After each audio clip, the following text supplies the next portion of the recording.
Hey guys, welcome to our Arrowverse weekly recap. Sorry that is done today. I have 4 streams going on today, guys. This is literally number 2 of 4. So I just did my L word. Now we're doing this one. We're gonna have our trash comics coming up, and that is at 6 p.m. And then at 7:30 p.m. we're doing our What If episode 9 review. So we're doing a lot today. But this is our first DC themed one. So we got our Arrowverse. Hey guys, I see you guys filing in. All right, Stargirl and Supergirl. I got my tea of truth. I also got my water of truth on the floor. Stargirl was, as usual, very well done. What they were doing with Eclipso, for me personally, I love it. It reminds me of all of those horror movies that you watch during Halloween that you get in your feelings about, be it something like It, Candyman, like, any of the really disturbing ass things that you watch on like any horror channel you subscribe to or Netflix or Hulu. This is literally what's happening in Stargirl right now. It's almost more horror, less comic. But I'm here for it because, again, Eclipso is a very freaky ass character. So I like what they're doing. We don't get to see Yolanda. We don't see Our Man. Well, we don't see young Our Man. We do get to see in this episode our original JSA, including my boy Jay Garrett. I was very excited to see him because, last time we saw him was, I believe, in the season finale of The Flash, where they literally underused this character and pissed me off. So, again. So, basically, everybody in the Whitmore house is having some issues. And what I mean by that is Eclipso is targeting all of them individually. He tried to get Beth. Beth was like, not scared of you. I choose myself. I choose to be black. See ya. So Eclipso was like, well, damn. So he just moved on. But we got to see him mess with Pat. He messed with Barbara. He messed with poor Mike. We'll get to that in a second. But he basically was hitting Courtney's house big time. Now you see that right now the only JSA Junior, and I'm just going to call them Infinity Inc. because I just effing want to. The only members of Infinity Inc. right now are basically Courtney and Beth. And they're on the phone trying to figure out how the staff, which is kind of weakened from Eclipso touching it and doing whatever he did to it, which basically probably is contaminated it with darkness, light darkness. We've seen it in Cloak and Dagger. We know how it works. And then she wants to basically combine the goggles with that. And I know Beth was like, well, what about Yolanda? Did you call her? I'm like, yeah, I get it, girl. I understand. She does not want to be on the front lines. She wants to be support.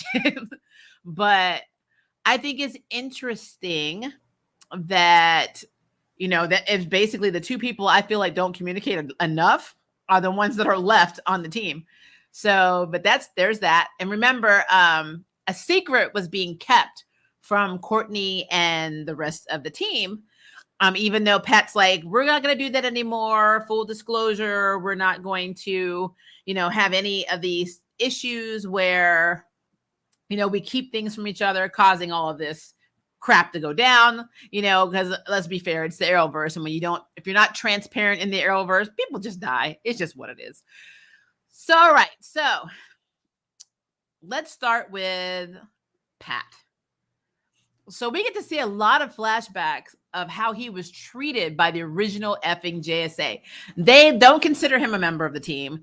He's basically a glorified mechanic, and he is literally Starman's driver. That's what they feel. That's how they talk to him. And honestly, that's kind of how Sylvester talks to him a little bit too, which puts me in my feelings with how Pat's treating Mike. Because if you know how it feels, why the hell are you doing it to your kid? That's just not right. So one sec. Hey, babe, can you turn the air conditioner on? I'm in my feelings, guys. It's hot. All right. So we see the past flashbacks. Well, remember the guy, Bruce? Well, it's a guy named Bruce Gordon. So we have little boy Bruce running around. And then we have adult Bruce Gordon, who apparently was in love with this woman and he wants her back. And I don't know if she's with another man, whatever. But Eclipso's like, take over my body. It's all good. Blah, blah, blah. Let me in. And then you can have her body, her soul. When he was talking like that, I'm like, you realize that what he's saying does not sound appealing whatsoever. But original Bruce Gordon lets him take over his body. And that's how basically McNider's daughter ends up getting killed. Remember, we saw that in the premiere episode. And they are at her funeral. Now, my question is this. How old is this child? Because, I was under the assumption that this was the 1950s, right? How in the hell are Pat and them at this girl's funeral if that happened in the 1950s? How old is Pat? I am confused as shit on the ages of the JSA, and I guess the time period of the JSA. Are they like using some kind of elixir of life? How are they old enough to go to? Because if you look at Pat looks the exact same age. Now I get it. I'm in my 40s. I don't look like I'm in my 40s. I guess he could have been in his 20s, but he looked like he's in his 40s in the flashback. So I guess my question is this. If Pat was at this child's funeral, how old is Pat? Because I do not understand that at all. This is probably where I feel the Arrowverse writers have come into play and didn't read the previous material, because I do not understand how that child died in the 50s. And here we are in 2021. And Pat, who looks the exact damn same, and so does Sylvester, how? Explain, discuss, educate me, because I do not understand that. So that's something I don't, I was just literally saying, but how? The whole episode, I just kept coming back to that. I'm like, how in the hell were they there? How were they at that funeral? How? Ted Grant was being a whole ass asshole to Pat. And, he was the main one saying, you're not part of this team. You don't get a vote. And I'm like, wow, he was never really that big of an a-hole in the comics. He trained Black Canary. He's trained a lot of people. He was the godfather of Yolanda, which is interesting because I know they have no connection in this version. But yeah, I'm kind of in my feelings about that. They made him a straight up asshole. He was, I don't know what was going on in his mind, but he was an a-hole. All right.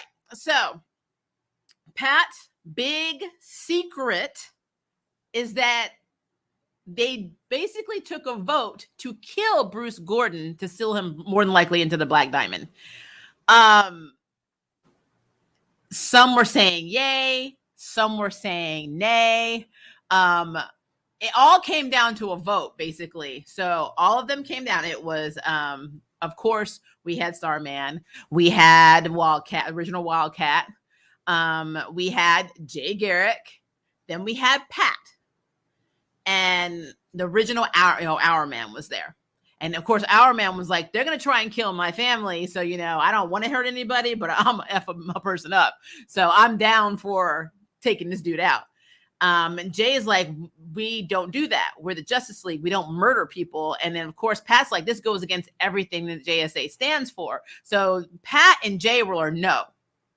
And then we had Wildcat, who just like, let's just kill him. It's so funny if you think about the parallels between him and Yolanda. It's kind of sad because, of course, she's got this guilt about killing, but she is one of the ones that did kill on the team. And then, or the only one right now that's killing the team. And then we have the original Wildcat who didn't seem to give a damn. He was like, I don't care. So I thought that was really interesting. But yeah, Pat and Jay were like, no. So of course, Pat's like, well, see, now it comes down to Starman's and he's going to say no. And Starman was like, nope. He threatened my family too. And I'm like, what family? I'm like, what kind of family do you have? I don't remember him having a family. So what? So I don't know who he meant. And so I really wish they would elaborate that. Because again, this is the Arrowverse. The Arrowverse creates connections out of nowhere. They basically don't acknowledge connections that are established in the comics. So I have no idea who Sylvester's, family actually is. But apparently Starman has a family. So, okay. So he voted yes. And Pat was like, he told Pat to get the car ready. And he's like, no, I voted no. And he's like, now. And I really wanted to be like, motherfucker, I said no. I need Pat to have that. This is called a backbone, because he would have been like, I told you to get the car ready. And I'm like, I told you, here are the keys. I'm out. Jay, you super fast. Run me out of here. They can't catch me. Like, why did you go along with this? And then you see Calypso was like taunting him by showing blood on his hands and saying you can never get it off. And like that whole situation was effed up. Now, Courtney was able to bring everybody out of these issues they were having in the house anyway, him and Mike with the staff, by touching them, because the light cut through the darkness. That makes perfect sense. I'm here for that. I guess I just didn't understand. So like, all right. So with Pat, he eventually tells Courtney what the secret is. The JSA, the only way to get rid of Eclipso is to kill the host body and seal him, basically. And she's in her feelings. You lied to me after you said we weren't going to have any more lies, which I agree with. I do agree with that. I think that because they did decide to be transparent, he did F up a little bit. But then she said something like, what will my mom think? And I'm like, are you asking what she's going to think about him not being telling the truth? Are you asking what does the mother think about murder? Like, I wasn't clear. But Pat's like, she knows. And then Courtney was like, oh, hell no. Like, she went upstairs and she starts going off on the mom. And let me tell you, as somebody who had a white British mother and then, of course, a black Native American father, there's no universe, no matter how angry I was, that I could stomp my ass up the stairs and be like, beep, beep, beep, beep, beep. Do you know what would have happened to me? They would have took that staff and shoved it right up my A. I'm like, so Courtney is a little entitled. I'm just putting it out there because they don't punish her the way I would have been punished if I would. First of all, I wouldn't be Stargirl because my mother would have been like, you want to be who? I'm like, but I just found that hilarious how these kids in these Arrowverse shows, and this is something I'm noticing across the board, they feel comfortable enough to yell at their parents and cuss them out. And I'm like, there's no universe alive that would ever happen. So my daughter can't do that with me. And she's 25 years old. She knows what'll happen. I will uncreate her ass. So I just think it's interesting that these kids have no problem, whether they're right or wrong. Instead of having a discussion saying, telling your parents you're hurt, they're just like in their faces. Courtney was like, and the mother was just like, you can tell Barbara was kind of like, look, are you yelling at me? But then they were just like arguing. I'm like, that's just stupid. This is also what Eclipso wanted, by the way. This kid was literally outside laughing this whole damn time. So with Mike, Eclipso basically had Cameron come to the house. And in this dream world or hallucination or nightmare, whatever you want to call it, Cameron knows that his father, Icicle, was killed by Mike, that he ran him down. And so he decided that he was going to kill Pat. He said, you took my dad, I'm going to take yours. And, it looked really real. And it shows just how much guilt Mike still has about this. So I thought that was really interesting. But yeah.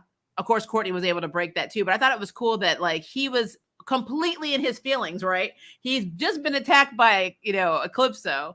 And then Courtney's like, where's Pat? And so she goes off to find Pat, but nobody really came back to check on Mike after that. It wasn't until like everybody was arguing in the kitchen that Mike was just, or check on Mike, sorry, that Mike was just there. So Mike is probably, I think Mike and Beth should be BFFs because they both have very helicopter parents. Just throwing it out there. But yeah, so Barbara was at work when the storm was rolling in. So she gets in her car and she's driving home. And of course, Eclipso starts messing with her too. She can't start the car anymore. There's a lot of freaking rain. And then all of a sudden she looks in her back seat, or she hears somebody talking in the back seat. And of course it's Icicle. And he's like, I loved you, and blah, blah, blah. And he starts freezing the car. But the shade actually gets through to her and says, this is not real. Start your damn car. And I was like, the shade is like really Barbara's ally. I don't think that's how I look at that. So he's obviously not dead, but I think he's either hiding in the shadow realm or he can't get out after what Eclipso did.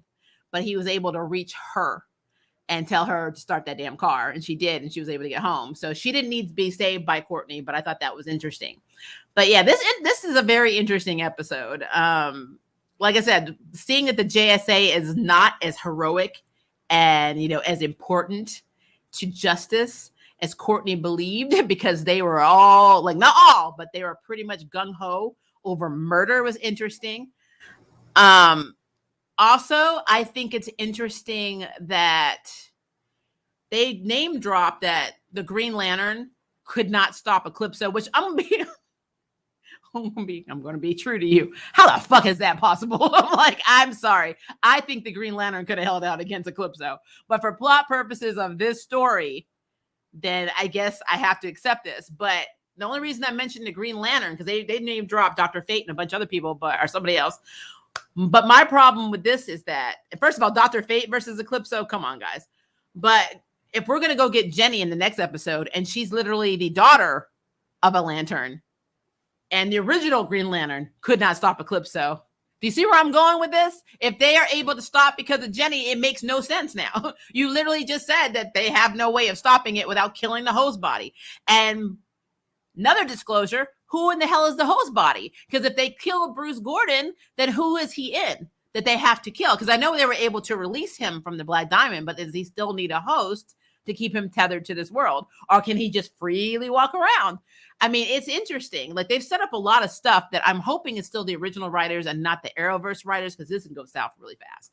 So I'm on that equator of nervousness on how this is resolved. So, but Eclipso is badass, but he is not. And let me repeat myself. You're going to hear me in What If today. The same thing I feel about the Infinity Stones. They are not the overall OP-ness of this universe. So I am kind of worried about where this story is going. I know that he's the big baddie, but come on. So I don't know. I'm kind of worried about this. But yeah, I really did like this episode. Again, I would have liked to have seen Yolanda and Rick be in it a little bit more, because Rick is still sitting in jail. He's in jail. I feel bad. He's not out, but they can't get him out because of the storm. I know Cindy is still wherever the hell he put her. I don't think Cindy's dead, because I think if she was dead, then Eclipso would not have a tether to the world. So I think overall, Cindy probably is still alive, because if she was dead, then he would probably not be able to do anything that he's doing. So technically, he may be using Cindy's body. They saw Cindy melt into the ground. It doesn't mean that actually happened. So yeah. If that's the case, I'm cool with that. But yeah, there are just a few things. Like I said, my main questions of this episode are going to be, how the hell were they at McNider's daughter's freaking funeral? Number 2, who is Starman's family? I don't effing get that whatsoever. Number 3, how was Courtney still alive after talking to her parents like that? That's just a personal thing, though. Just need to know that. Number 4, is Shiv actually the host body for Eclipso still? Is the Shade trapped in the Shadow Realm? And if he is trapped in the Shadow Realm, is he now with the original Dr. Midnight? Because, again, we've been hearing him through the goggles, so what's up with that? So I need to know some information about that. And if we've established that in this world, the Green Lantern and Dr. Fate cannot do a damn thing against Eclipso, then what is the point of going to find Jenny to fight Eclipso? It's redundant. That is absolutely redundant. It's like playing your favorite video game with, like, Howard the Duck and expecting him to do something. I'm just saying. So that's my takeaway of this episode. So I will look at your questions and concerns and comments really quickly. Let me open the chat box. Okay. And then we'll move on to Supergirl. Hi, Ryan. Okay, let me move this over a little bit so I can read it. Just watch Supergirl, and the way the JSA treat Pat is just mean. Oh, they're just a-holes. But to be fair, Pat's doing the same thing to his Mike. He's paying it forward to Mike, and it bothers me a lot. Hi, Blue. How are you doing? And now Eric. I hate how the CW app changed their episode upload without telling anyone. Not the first time that's happened, unfortunately. Hey, Kevin, how are you? Seeing Jay again was awesome. Yes. And seeing Jay be more productive than he was in the Flash season finale, even though he didn't use the speed or anything. What does that tell you? But it is what it is. Hey, Ray. And the Outsiders. I love that. I get what Courtney was saying, but they are so not ready to take on Eclipso. I will say I love the fact that she told Pat, I love you, but nothing we do, you're never basically is going to be good enough, or you're not, or it's going to make you feel like we're ready, which is true. You're not ready. I'm like, yes, he was lying to you about having to kill the host, but at the same time, you're not even ready to kill the host. I mean, you're literally, what are they, 15, 16? Rick looks pretty old for a 15 or 16-year-old, though. But, you know, it's probably because they're all in their 20s in real life, but that's the thing. And Pat is doing the same thing to his son. Absolutely. He is paying it effing forward. I agree. Pat was the original Mike. Yep. And I mean, how do you not see that? Like, how do you not see that you are basically taking the same traumatic crap that happened to you and doing it to someone else? It's like being bullied and then bullying someone else. I don't get that. I know. Apparently, Johnny Thunder and Jay were the only ones decent to him. Well, I forgot Johnny Thunder. Well, Johnny Thunder was in the funeral. Wasn't he in the funeral? He was in the funeral scene. I don't think they talked about Thunder trying to do anything. They don't let him do anything because he's a wild card, you know. I don't know. I feel like Johnny Thunder should be doing some like Aladdin type shit with his genie, like make up songs and stuff. I don't know. Maybe like do something productive. The entire team is scattered. What team? I don't even think Team Arrow, Flash, or maybe Team Supergirl can take on Eclipso. No, I think Dreamer could do it. Dreamer just like literally get a dream whip, suck him right in. Oh, I think Nixie would probably be who they need to take on Eclipso. Could you see a fifth dimension imp duking it out with Eclipso? That would be funny as hell. Who knows? Maybe they're time travelers. No, they are not. Eclipso's mental manipulation would destroy the other teams. True. I mean, he would just walk. He wouldn't even have to manipulate Supergirl's team. They do a good job of making themselves, psyching themselves out. So he'd just walk in and they'd start doing it to themselves and he'd get mad. He'd be like, well, damn, now I have nothing to do. Like, so that's how it is on the Missing Legends episode. True that. He would have a field day with the Pierce family, communication and Achilles heel. They don't do that at all. Oh, Eclipso couldn't touch the Pierce family. Like, he'd go in there and get pissed and leave automatically. He'd walk in there and he'd be like trying to give Lynn a hallucination about Jefferson, and she's already cussing him out. Jefferson. He's like, and then he wouldn't be able to do anything to Anissa. He really couldn't do anything to really anybody in that series because they all have their own trauma. So they have so much trauma and they're in so much denial that anything Eclipso would do to them, they just think is a normal day. So, you know, they always, and if he would have rolled in there like he did with Beth, like all that, you know, racist rhetoric, that would have been really funny. I know what the Pierce family would have done. Eclipso might have had the shit beat out of him in that episode. Maybe it's not that Pat was the same age, but since this was a flashback, he looked the same. I was wondering if he was supposed to be like a teenager and they just have Luke Wilson just play him as a teenager too, which is not the right choice. But I mean, even if I'm going to believe this, Sylvester still looked the exact same. So that still doesn't track with me, because if Sylvester's supposed to be a lot older than Pat, he should look a lot older now. So the timing for this makes zero effing sense. 0 cents. And then if Pat was supposed to be a teenager, just play devil's advocate. This is the 1950s. My mother was born in 1950. She died when she was 57.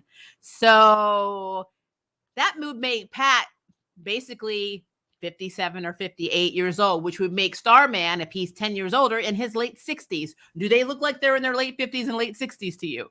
The timing makes 0 effing sense. This is 2021.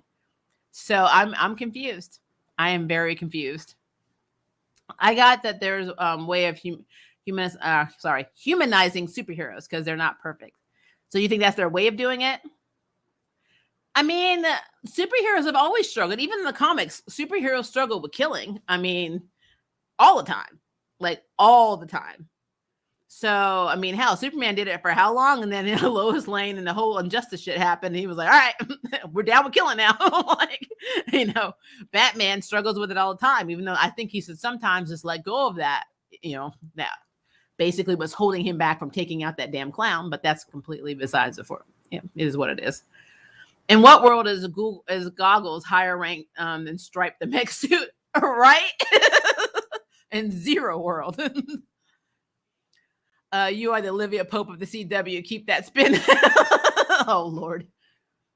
I meant Pat was forced. Yeah, Pat was forced. I mean, he did not want to go. I do not know why the hell he did that. I mean, you have there if you're ever going to have balls, it's when basically somebody's making you an accomplice to murder. That is literally when you get balls.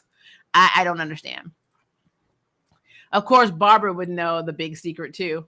Yeah, he told her. I mean, I hate to say this on a public stream, but JJ is powerful, guys. You know it. If you don't know it and you just substitute your preferred part and you get what I'm saying. I'm sorry, but the fact that they could knowingly go up against a telepathic type entity and not be prepared for what he's bringing or communicating with each other as a check on this is astounding. Yep. I love Courtney was like, me and Beth were talking, and Beth's like, okay. And we decided we're just going to find Eclipso and take him out. I'm like, you couldn't take him out with your whole ass team. Why do you believe you can do it now? Your staff's not working right. Beth just has goggles. You know, our man can't help you anymore. He smashed, his hourglass. And then you have like literally Yolanda who's like, I'm not killing. I'm not Wildcat anymore. Peace out. How are you going to accomplish this? Why is the team not being transparent with each other and using each other as support until the threat has passed to keep the faculties in order? Because CW, Arrowverse, fundamentals, it happens on every series. I've never understood it. I never will, but it's a thing. I didn't realize Mike felt that guilty about it. Of course, he literally killed someone. I mean, there's no way, unless you are a sociopath, there's no way you don't feel guilt, even if it was an accident. He's young, he's what, 13? Of course he feels guilty about murdering well, not murdering, but accidentally killing someone. Absolutely. And then if Courtney, who he now sees as a sister, is dating the guy's son, every time that guy comes around, or say Courtney and Cameron got married, he has to live with the knowledge that he's the one that took out his brother-in-law's father. I mean, it's a messed up situation. Maria, don't get mad, but I'm liking Barbara more in the team than Felicity and Iris. I'm not mad about that. Barbara's cool. I've never had a problem with Barbara. They are making Eclipso OP as hell. Yes, they are. And I'm tired of it because he is OP, but he's not OP on this level. It's crazy to me. But it's a thing. Cindy has his host. That's why he put her, or you mean was his host. That's why he put her in the world so they can't kill her. I think that's exactly or is his host. Yeah, I think that's exactly what's happening. He hit her and made everybody think she was dead so he can carry on. Maybe it's a case of the swap for him to be here. Someone has to be there in his place.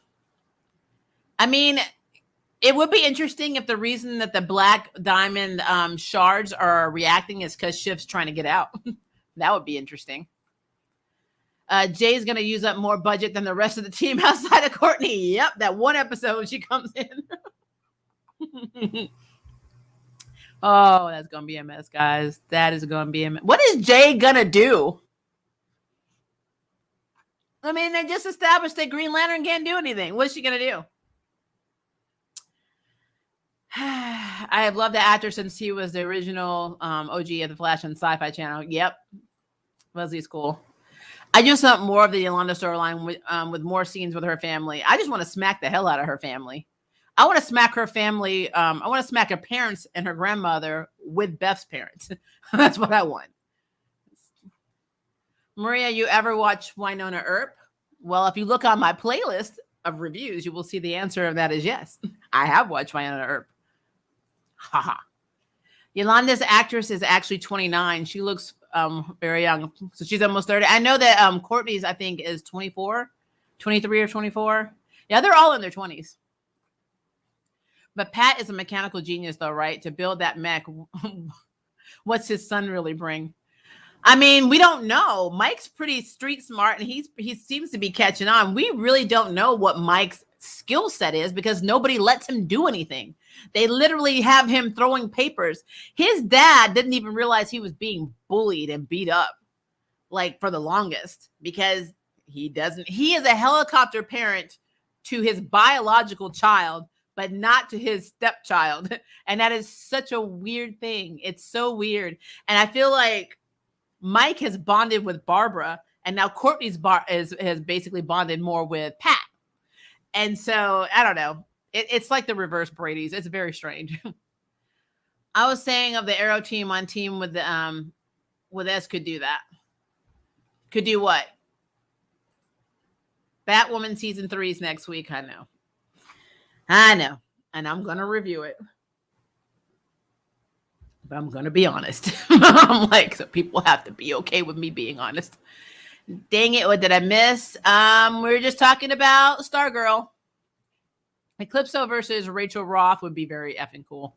Would be really effing cool. Lynn already on the withdrawal. Please don't mess with this woman's head. I'm telling you, Eclipso's not going to do anything to Lynn. He wouldn't be able to. Why would you put the diamond in storage? Why do they do half the shit they do in the Arrowverse? Why are all outsiders? But I trust that we can all type like Channel 2 from Scream Queens that the killer is after us. I love Scream Queens. It's so stupid.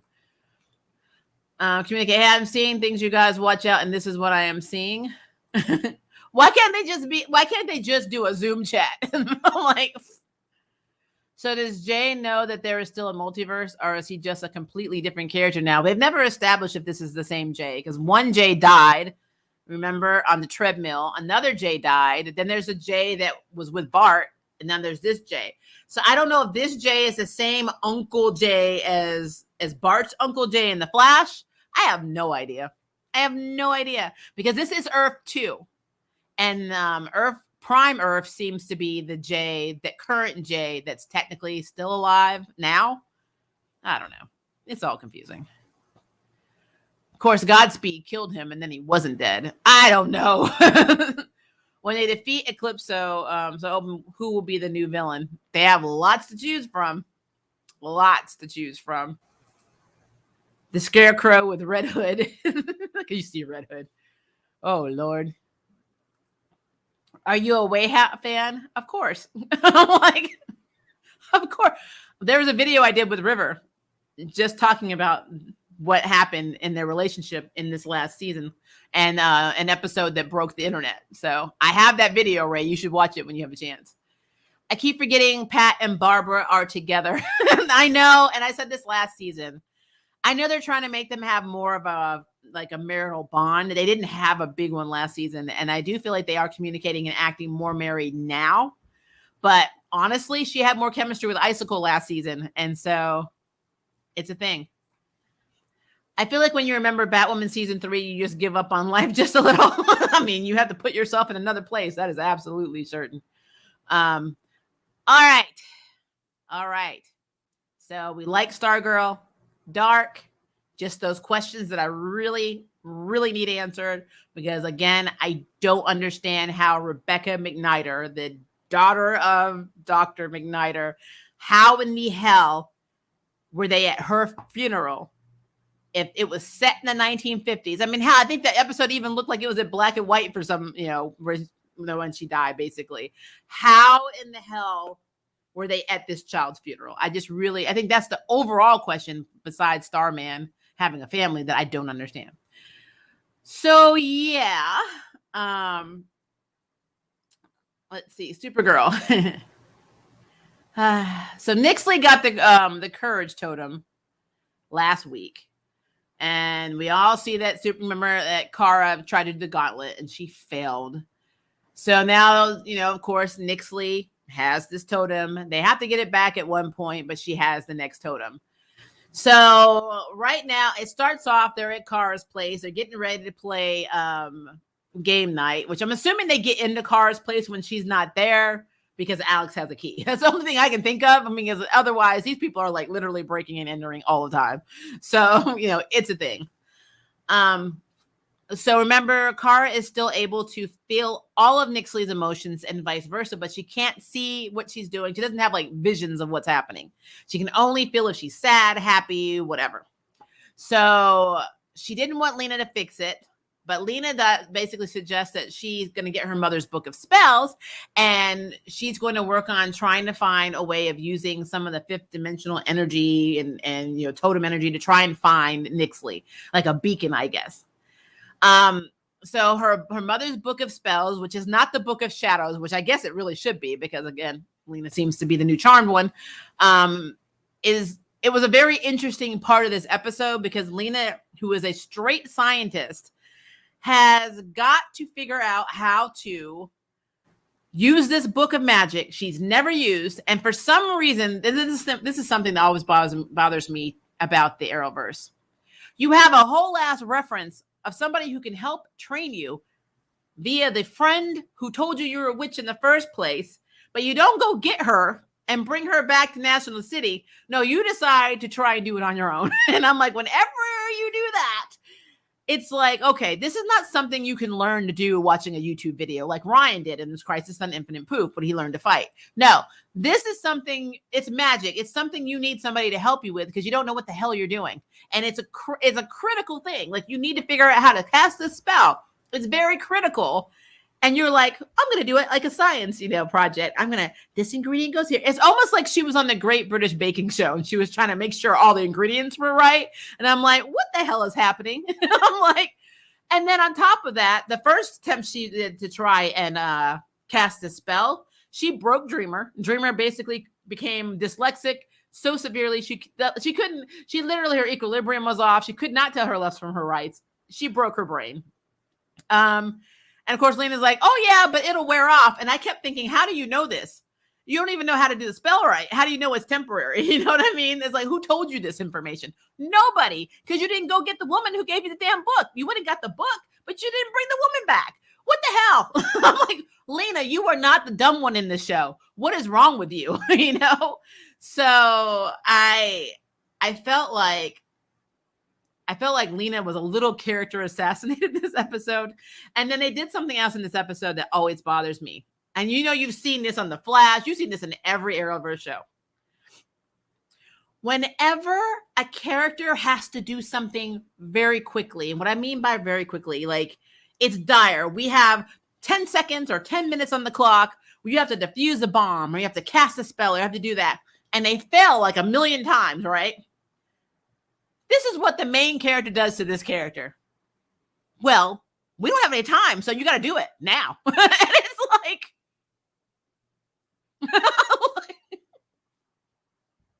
what part of I am sucking at life right now do you not understand? Why are you putting that type of pressure on me? You know what I mean? It's like, what the hell is wrong with you? So, yeah. That was my feelings about that. The whole situation with Lena learning her magic and her spell, and that William was the one in this episode who basically gave her a story about how he used to try and cook like his father before he died, and he could never make, I think it was pastries or something that he was trying to make, whatever the recipe was. But it wasn't until his dad died and he realized to do it his own way, do it your way, that, you'll be successful. Now, my problem with this, with William helping her by saying this, is that she was doing it her way. She's a scientist. She was doing it her way. So what you really should have told her was, get out of your head and do the opposite of what you think. And then that would attract with me. But nope. They had to have a way of making William relevant, but all they really did was make it make no sense. So I tossed that advice out the window. William, let's talk about William. So William has been embedded in the Super Friends. They have agreed to this, but they don't want to tell him what's going on. They're like, we don't want to tell you that our secret weapon against Nixley is Lena, and the fact that Lena can do magic. So yeah, you got to leave that out of there. And they're basically editing his report, and he's getting kind of annoyed.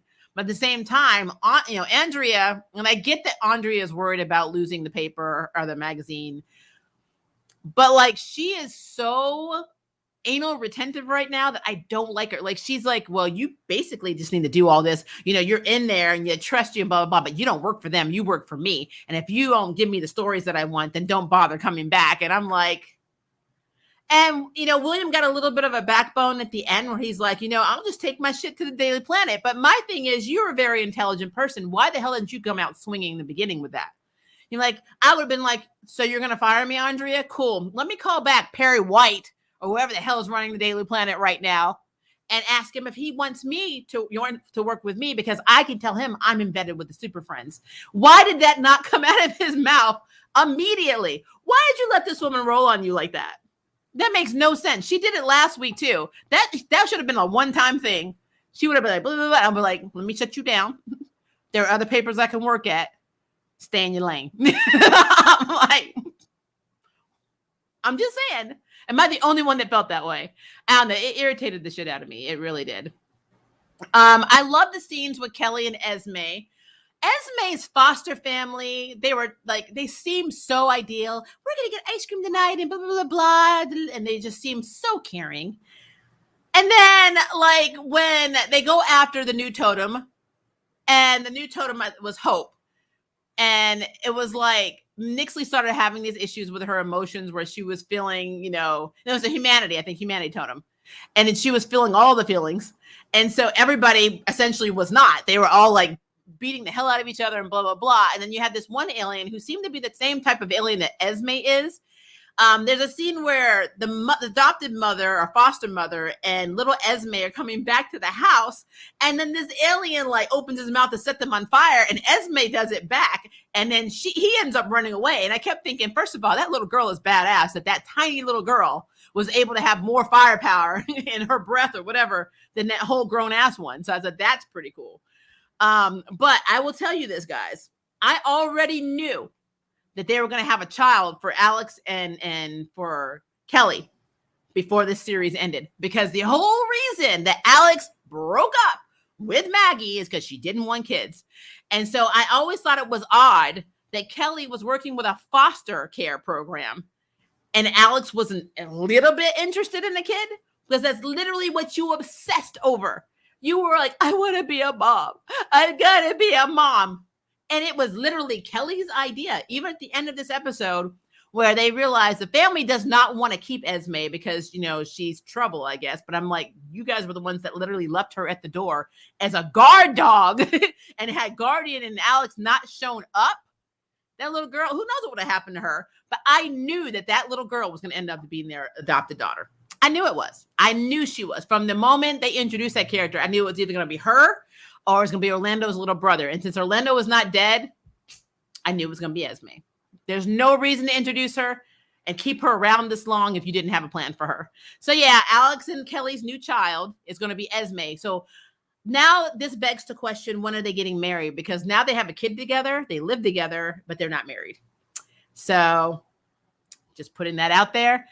But Esme's little actress is adorable. She is so cute. And I mean, when they had her outside and she's like, I don't even know how I did it. Let me in the house. They're like, no, just stay out there. And I'm like, these people, they need their ass whooped. I was in my feelings. I'm like, are you kidding me right now?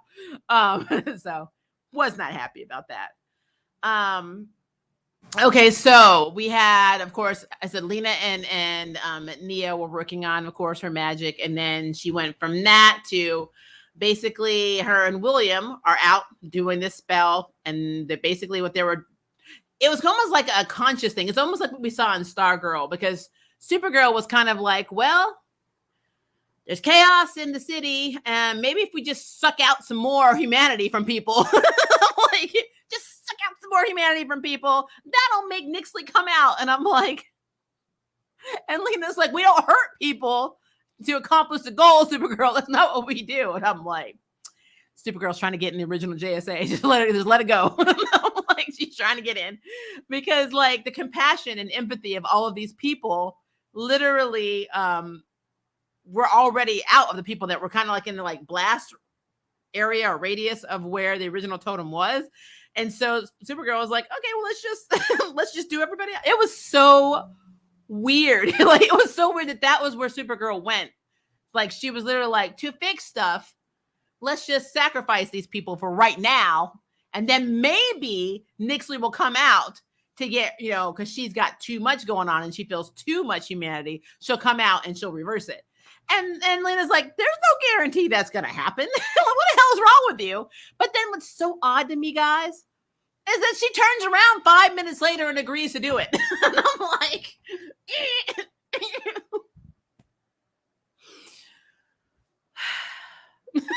like, can you tell that this was not my favorite episode outside of the Esme part? That this was not my favorite episode, because it really was not. The last two episodes I was okay with. This one was just fucking stupid. I'm sorry. It just was stupid to me. I didn't like it. I did not like it. But yeah, overall, they were able to get Nixley come out, do her little thing. Another thing, she dropped the totem to break its connection to her so she would not feel all the humanity and the feelings. And then Supergirl came and got it. But what got me was Nixley was almost she was going to retrieve the totem. She was almost there to get it. And then she started to say well, just get me out of here. And I'm like, why? You were a fifth dimensional, imp. Supergirl is flying towards you, but she is completely not invulnerable to magic. You can F her up. Nobody was with her. No one was flying with her. She didn't have Martian. She had nobody as backup. All she had to do was literally make Supergirl's body stop and then grab the totem. But instead, she says, Mitch, get me out of here. I'll come back and get the totem later. And I'm like, what? So Supergirl got the totem, the humanity totem, not because of an elaborate plan, not because of Lena's magic, not because of anything the fact that the writers thought we were stupid. So that is literally how she got the totem. And that probably to me was the worst part of that episode, was the fact that we have seen nothing but Nixie owning Kara because she cannot fight against magic. She can in the comics. She can in here. And yet, I don't get it. I don't get it at all. I really don't. So yeah, I'm in my feelings. I am in my feelings. Not their best episode. And honestly, I don't think we have a lot of episodes left. So it's interesting. I said this last week. I wish this totem business had started at episode 3 of the first part of the season, because having Kara be in the Phantom Zone for 5 episodes was a waste of damn time to me. I just think it was really stupid. And then having her back and still dealing with the repercussions of that just was stupid. We had all this time to have more story, and you just focused on this shit, and it's just really weird to me. So, but whatever, I digress. I don't know. All of that was really weird, and it's a thing. So I wasn't happy, but all right. So let's get to some questions.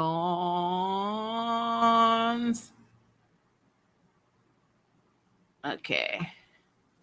It's so weird that Courtney and her soon-to-be stepbrother are a thing. Wait, what? When are her and Mike a thing? I'm confused. It's sad because we know what is going to happen with Icicle Jr. unless they pull a Frost on us. We know he's going to turn. I mean, yeah, but again, who knows? I mean, they made this big deal out of the new ISA Junior and see how long that lasted. It was very quick. So I don't know. Here we go.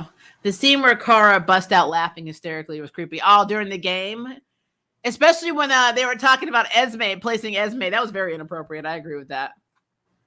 This is the worst time practice magic, but needs must be met. It's so weird. It's a grimoire, not a book of shadows. It's what's in it, how it's used, and the mystic system they utilize that determines the type of tome. Well, regardless of whether it's a grimoire or a book of shadows or a book of anything. I mean, I don't care if it's the book of damn Eli. The fact that she didn't know what the hell she was doing, it was just another book. She should have gone back to Newfoundland or wherever the hell her family is from and grabbed the woman out of the cave and said, hey, come with me and teach me how to do this.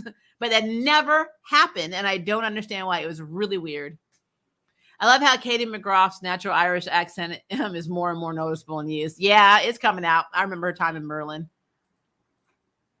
I love Lena and Merlin. Yeah, I love that. I love Merlin. Lena was clueless for plot convenience. That's what happens. They dumb you down when they need you not to be able to do something. It's really weird. Instead of writing around the strengths of a character, they just decide one week that you don't know how to do anything. Lena needs to go to CW Multiverse and go knock on Supernatural door and get training from Rowena in the Book of the Dead. Oh, Lord. Yeah.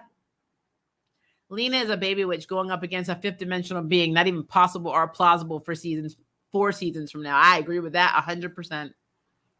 As Harry said in the pilot episode of Charm, it's a craft, witchcraft.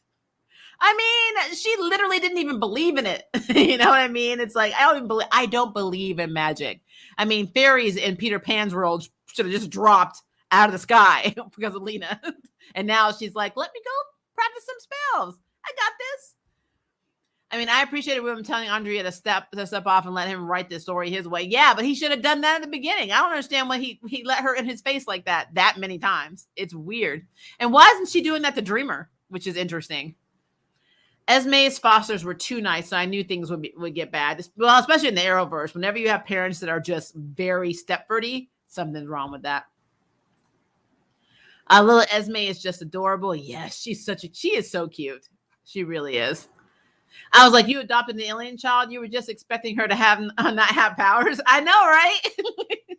I guess because they didn't see it. That's the problem. It's that they didn't see it. It's not real until you see it. That's how some people are in this world. The plan was stupid, but then they decided to do it anyway. Like that. Lena was like, but on the other hand, I'm like, no, it was dumb.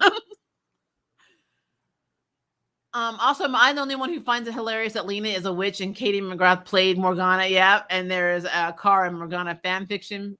Wow, I didn't know there was a fanfic, but yeah, the irony is there. Remember, Nixie's magic is bound, though. Her magic was bound until she dropped the totem. She got all of her stuff. When she got her shit back, her magic should have been back. So in that second, when she's standing there, when Kara came, she should have been able to use her magic. At least that's what I understood. And even if I didn't, I still found that whole premise to be stupid. Why did she was so close to getting that totem. So say she had no magic. Supergirl wasn't near her. You literally are in a time traveling machine. Well, I don't know if it's time traveling. Intergalactic machine, intergalactic space travel machine. I don't know. It's a ship. But why didn't she just grab it and then have him beam her on board and then be gone? I mean, I don't get that. I don't get that. Like I said, it's just something that happens. It's like when they let the thieves get away. They let the killers get away. I don't understand the premise of this. When you have time to get to someone, or you have time to get away in this instance, and you choose to escape without the thing you originally had in your hand. I don't understand that at all. I don't. Favorite episode of What If? Episode 2, I believe, with T'Challa is my favorite. Episode 1 with Captain Carter is my second favorite. And then I don't remember what number it is. Is it episode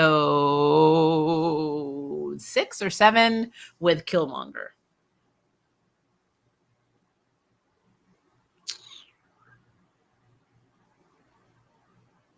I don't know. Trust me, we're going to talk. We are going to talk. The episode 9. I'm going to have Groove and Joe's Geek Show on what if episode 9 finale review. And then I'm also going to have them before that for Trash Comics. The Trash Comic is funny. So you guys should really enjoy that because I absolutely did. And I feel like,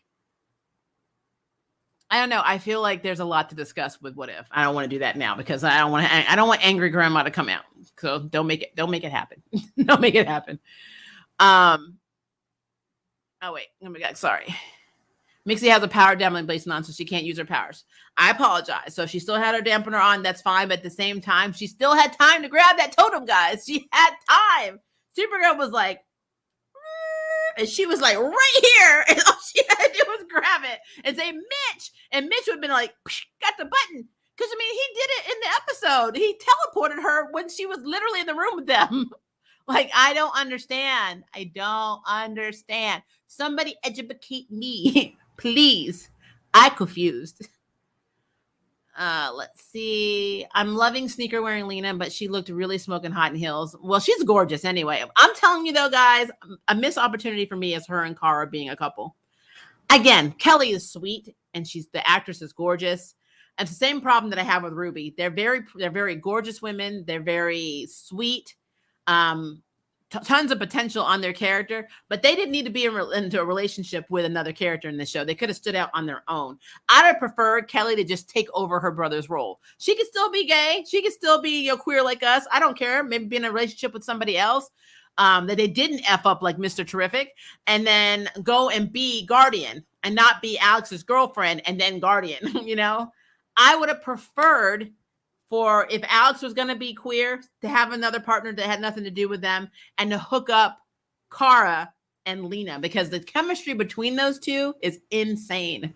Absolutely effing insane. That is a missed effing opportunity. And yeah, and I don't foresee them fixing that, honestly. I do not think at the end of this series that they're going to be together, which makes no sense because Supergirl has zero relationship. Lena has zero relationship. They literally could hook these two characters up, and I would be down for it because, like, the way the episode in Supergirl where Lena put Kara in that damn force field, and you saw how brokenhearted Kara was and how messed up she was over that situation, and how throughout this entire series, all Kara has done is save Lena, defend Lena. You know, I don't get it. I get what people are calling it queer baiting because it is. It really is. Not everyone is going to look out and get a Clark level. You might end up with Jordan Brightburn situation. This is true. That's what I think about Jordan. Is it Jordan and Superman and Lois? Honestly, I feel like Lena should just hone her craft and potentially become a host to Night Nurse or a future successor to Tala. The problem is with Night Nurse, isn't the Night Nurse Marvel? That wouldn't work. But yeah, I could see her being. Because remember, Dreamer's sister was a sorceress. She went and trained in the sorcery. It would be interesting for Dreamer's sister to come back and her and Lena like study magic together. That would be very cool. Because that's what she did when she didn't get the Dreamer powers. She went and became a sorceress. So, I don't know. It would be kind of cool. It would be really cool. What out of 10 would you rate Black Widow? The character or the movie? I have not seen the movie. So that would be hard to rate. The character on a scale of what and against what? I need you to be a little more specific with that. Not everyone is going to look out. I think I already did that one.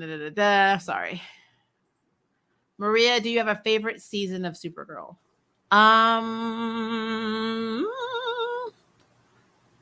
Because I've seen the first 3. I've seen pieces now. Or half. No, I've seen half of season 4.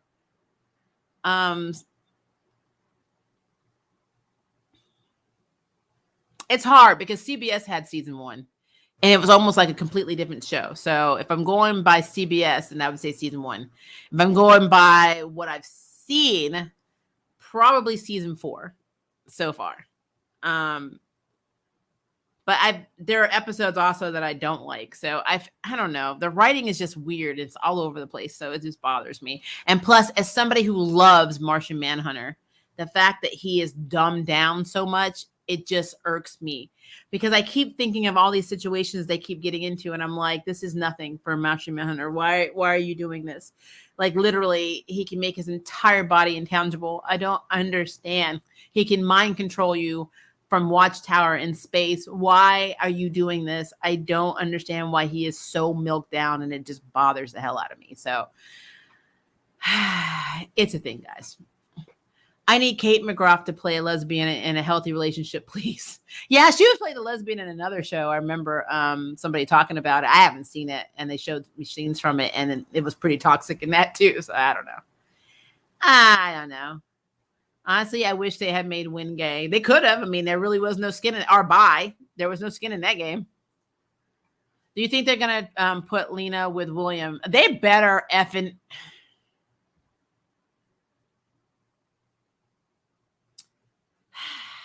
Let me drink my tea.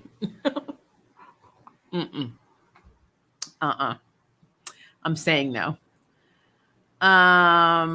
I want Lena and Car to go for it since it's the last season. We don't have anything to worry about my MMA situation, like how Disney played us with Luce. Well, no. Well, unless you know something I don't know, Luce and Amity are together. Now, we don't know what's going to happen because, Luce made that promise to her mom. I don't want to spoil it if you haven't seen it, but Luce and her are girlfriend and girlfriend. So unless you heard something that I don't know, because the new season should not be out yet. I don't think the new season's coming out till next April. They split it. I say new season, but the second half of this season, which is not the last season, but we're getting like literally 3 episodes next season for their third season. I don't know what you're talking about. So please be specific because you'll break my little heart because Lumity is a thing. It didn't technically get canceled. They are getting another season, and then of course they're going to have spinoff movies, is what I'm hearing. But as for full series, yeah, they have their season 3 is going to consist of 3 40-minute episodes, is what I've read, and then they're going to have 2 movies. I know that they're talking about making. Now I don't know what's going to happen after that, but let's be clear, that's all Disney does is cancel shit. So I'm kind of on the fence with that. There's Nightmare Nurse for DC. Yeah, I don't think Nightmare Nurse is what you know I'm talking about. I don't think you're talking about the Night Nurse is definitely Marvel, but yeah, Nightmare. I mean, if you want to put her with Nightmare Nurse, go right ahead. I mean, hell, she could even go and have fun with Zatanna. That'd be cool. Do you like the Red Kryptonite episode in Supergirl season 1? I mean, it's okay. I mean, it's just like Smallville. I mean, Red Kryptonite is Red Kryptonite. I didn't have a problem with it. Again, it's Arrowverse. I had to develop different standards for Arrowverse than I do from other things. So it wasn't a bad episode. It just wasn't. I mean, if you're looking at like top tier stuff, then that's not, no. But I mean, it was nothing that was memorable. Let's put it that way. Secret bridesmaids business. Somebody has a secret bridesmaids business. What did I miss? I hated Lena and Jimmy. I did too. I did not like them together. I mean, I don't know what it was. I just didn't think they had chemistry. I would have preferred Cara to try and work out with Jimmy a little bit more because she was into him first season, but poor Wynn liked her. She liked Jimmy. And, Jimmy and Lucy were together in the comics for a long time. But of course, Lucy has always been blonde, and every live action version of her has always been a brunette. It's so weird to me.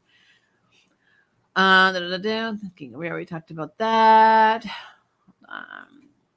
So you think Lena will eventually go to the Motherland Fort Salem route with her magic, or will she go to the magician's route? Who knows? I mean, will we even see the route? I mean, this season's rushing by so quickly. I don't know how much of that they're going to flush out. So who knows? Let's see. I feel like they were trying so many storylines for this season, but because it's the last season, it just got jam-packed for Supergirl. It did. And they don't have enough, it seems like they don't have enough to balance any of this shit out, which is so bad because I feel like the season will be much better. Like, I'm so interested in Dreamer's training and journey, but we're not seeing it anymore. We got that one episode with her mom and her trying to take out Nixley by herself. And then we have nothing. It's like we're not expanding on that because we don't have time. Brainy was I don't think Brainy was in this episode. So we didn't have Brainy in this episode. Like, it's just so weird, like the connections that are being made and the plots, like all these different plots are like all over the place. And somehow we all have to resolve before the end of the series. It's just really weird. Did you catch the finger joke between Cara and Lena in their last scene? I won't use my fingers. I'm going to. Please, my mind went somewhere. Oh, yeah, when she was eating the dumplings. Yeah. And she's like, you know me. I'm like, huh. She can play with her hands or fingers, whatever she wants. I love how Cara was bringing her dinner, too. They're already like a couple. It's weird. I don't know what's the point. I mean, I don't get it. Hi, Yito. How are you? See, I love your streams. I'm glad I can catch you live. Hi, Wrong Compass. I'm glad you're able to see me live too. And you'll have another opportunity because I have another stream coming out in 52 minutes called Trash Comics. You guys have got to be there if you can for that one because we are talking about an infamous action comic with Big Barda and Superman. And it is wrong on so many levels. So it'll be fun. Thank you for all your streams you've scheduled today. I think I have 3 coming tomorrow too. So yeah, I'm playing catch up, guys. I'm playing catch up. Unrelated, but Quantum related. Next year, Quantum and Dakin will be moving to Kitty Pryde's Marauders. Wow. It's confirmed for the annual, but I don't know if they will be permanently joined. So no more Hellions? I'm a little behind. What? What's happening in my life, guys? What's happening? I better get Cara and Brainy as Endgame and join the Legion in the last episode or 2. I don't want Cara and Brainy to be together Endgame. I want Dreamer and Brainy to be Endgame together, and I want Dreamer to go to the future of Legion, which would make sense anyway. And Cara can go to the future too. I mean, that's what I think is going to happen. I think she's going to go to the future. I think Diggle is going to be Green Lantern only because of how Brainy looked at him in the episode where he was guest starring. And I think that Kelly and Alex are going to be the new heroes of National City. That's what I believe is going to happen. But I think the rest of the team is going to leave. I think Martian Manhunter is going to stay behind, but everybody else is going to go to the future. Because technically, when you think of Supergirl, you don't think about OG Justice League. So it's a thing. I can see Lena, after coming into her own as a witch, she may end up crossing paths with future superheroes like Kid Devil, Eve Eden, Nightshade, Tracy 13, and Jinx. Yeah, I can see that. That does it. I'm going to start a fanfic draft. You're writing a lot of fanfics, Nick. Although I remember the comic, WTH. I'm here for all the business. I mean... If you're gonna, as long as you're going to be here for something. Hellions has a planned ending. It has 3 endings left. The last Hellions was really, really spicy. Grey Crow is about to go nuts. Oh, Lord. Yeah, I'm going to have to take a day to just go through all of the comics that I've got. I have Comixology, so I get them. I just don't have time. I have no time to live my life, guys. That's the honest truth. That is why when people ask me about Arrowverse recap, the reason sometimes I'm not able to do it on Wednesdays is because I had voiceover jobs. And unfortunately, when I get paid to do a voiceover job, whether it's an animation, video game, commercial, whatever, sometimes it's last minute. I get an email in the morning. It's like, we need you for this time. And it's money. So I don't have a choice. So yeah, that's a thing. That is a thing. Joe Jet Maria is the ATM version of DC Batman, Superman, and Wonder Woman Trinity. Yes, I will take it. I will take it.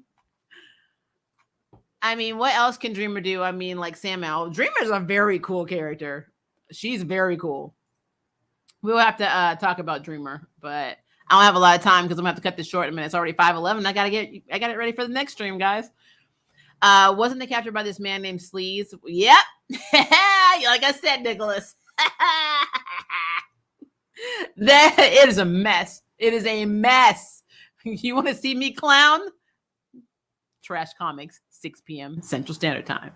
Literally in under 50 minutes. Let's see here. Let me take one more question, then I got to cut this short. How did they say they were going to do Supergirl and Superman and Lois? I just hope they don't make her into a naive, just starting hero and take away all her characterization. Because they're supposed to be on the same damn Earth. So I don't know. That's a very good question, actually. You look at the end of Crisis on Infinite Poop, they are all on the prime Earth, and then Stargirl is on Earth 2.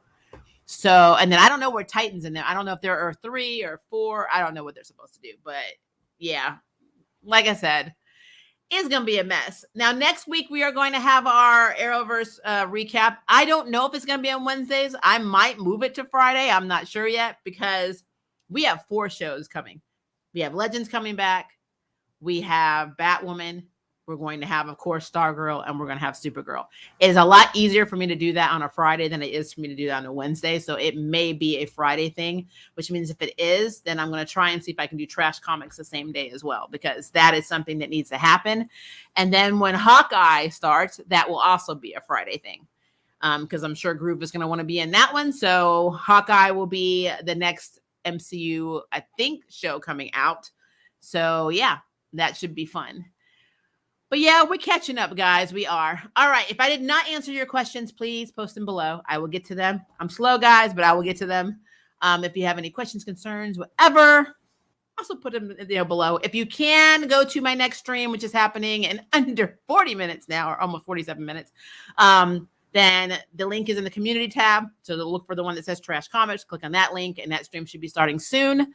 If you can't, like say it's evening, very late for you, have a good evening. If it is day for you, have a very good day. And I will see you in my next stream, which actually is after this one, the one coming up, because I have a what if one. But if not, I also have Yashahime in the morning, and I have other streams tomorrow as well, which you'll also find on the community tab. All right, guys, love you. And see you, some of you, hopefully soon. Bye.